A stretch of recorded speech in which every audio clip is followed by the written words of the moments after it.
రాష్ట్రంలో కృష్ణా గోదావరి నదులకు భారీగా వరద వస్తోంది. ప్రాజెక్టులు నిండుకుండల్లా మారాయి. ఇక ప్రధాన ప్రాజెక్టులోకి లక్షల క్యూసెక్కుల వరద కంటిన్యూ అవుతుంది. దీంతో గేట్లు ఎత్తి దిగువ ప్రాంతాలకు నీటిని విడుదల చేస్తున్నారు అధికారులు. పరివాహక ప్రాంత ప్రజలు అప్రమత్తంగా ఉండాలని సూచించారు.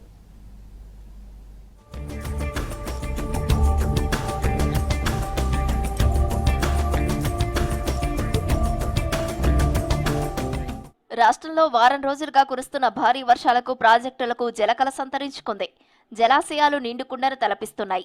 ఎగువ నుంచి వస్తున్న భారీ వరదతో ఆదిలాబాద్ జిల్లాలో పెన్గంగా నది ఉగ్రరూపం దాల్చింది. వరద ఉధృతితో లోతట్టు ప్రాంత ప్రజలు భయాందోళన చెందుతున్నారు. నదిలో క్షణక్షణం నీటిమట్టం పెరుగుతుంది. జైనత్ మండలం ఆనందపూర్ గ్రామంలో వరద నీరు బ్రిడ్జిపై నుంచి ప్రవహిస్తోంది. దీంతో తెలంగాణ, మహారాష్ట్ర మధ్య రాకపోకలు నిలిచిపోయాయి.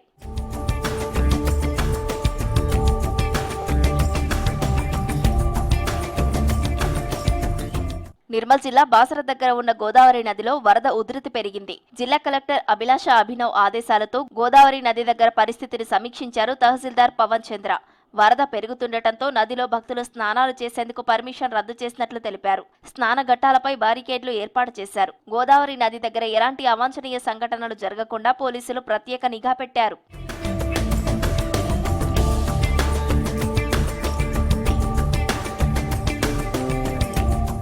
వారం రోజులుగా ఏకధాటిగా కురుస్తున్న వర్షాలతో పాటు కడెం ప్రాజెక్టు, ఎస్ఆర్ఎస్పీ గేట్లు ఎత్తడంతో పెద్దపల్లి జిల్లా శ్రీపాద ఎల్లంపల్లి ప్రాజెక్టులోకి భారీగా వరద పోటెత్తింది. దీంతో ప్రాజెక్టు 35 గేట్లు ఎత్తి 1,87,036 క్యూసెక్కుల నీటిని విడుదల చేశారు అధికారులు.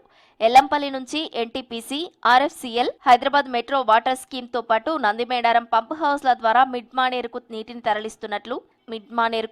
తరలిస్తున్నట్లు తెలిపారు అధికారులు. ప్రాజెక్టుకు వచ్చిన వరదను పరిస్థితులకు అనుగుణంగా వినియోగించుకుంటూ సాగునీరుతో పాటు తాగునీరు అందిస్తామన్నారు. కడెం ప్రాజెక్టు నుంచి కూడా 2,40,000 క్యూసెక్ రిలీజ్ చేయడం జరిగింది.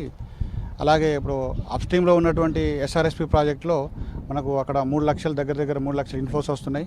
ఇంకా అది రాత్రికి పెరిగే అవకాశం ఉంది. 3,50,000 వరకు పోయే అవకాశం ఉంది.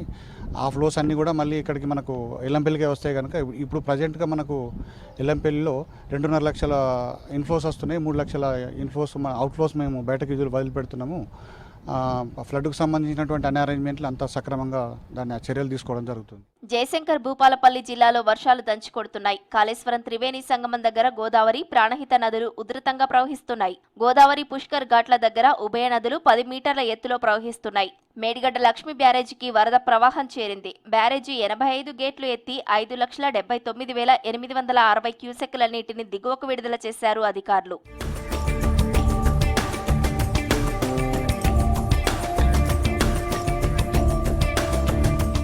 నల్గొండ జిల్లా నాగార్జునసాగర్ ప్రాజెక్టుకు వరద పోటెత్తింది. 3,70,158 క్యూసెక్కుల వరద చేరింది. దీంతో సాగర్ డ్యాం 26 క్రస్ట్ గేట్లను ఎత్తి 3,98,083 క్యూసెక్కుల నీటిని విడుదల చేశారు. జల విద్యుత్ కేంద్రంలో విద్యుత్ ఉత్పత్తి కొనసాగుతున్నట్లు తెలిపారు అధికారులు.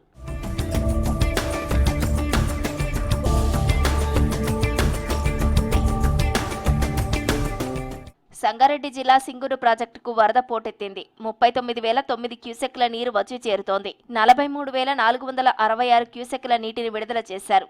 పరివాహక ప్రాంత ప్రజలను అప్రమత్తం చేశారు అధికారులు.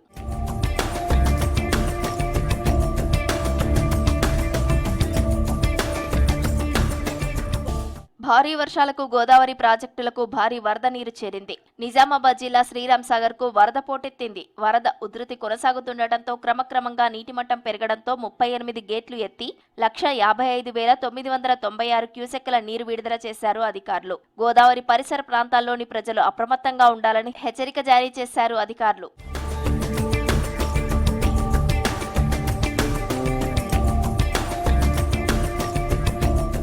నిజామాబాద్ జిల్లా పోచంపహాడ్, శ్రీరామ్ సాగర్ ప్రాజెక్టులను సందర్శించారు మంత్రి Jupally Krishna Rao. Water inflow, outflow వివరాలను ఇరిగేషన్ అధికారులను అడిగి తెలుసుకున్నారు. ఎగువ కురుస్తున్న భారీ వర్షాలతో ప్రాజెక్టులోకి వరద నీరు వచ్చి చేరుతోందన్నారు మంత్రి జూపల్లి. అధికారులు అప్రమత్తంగా ఉండాలని ఆదేశించారు.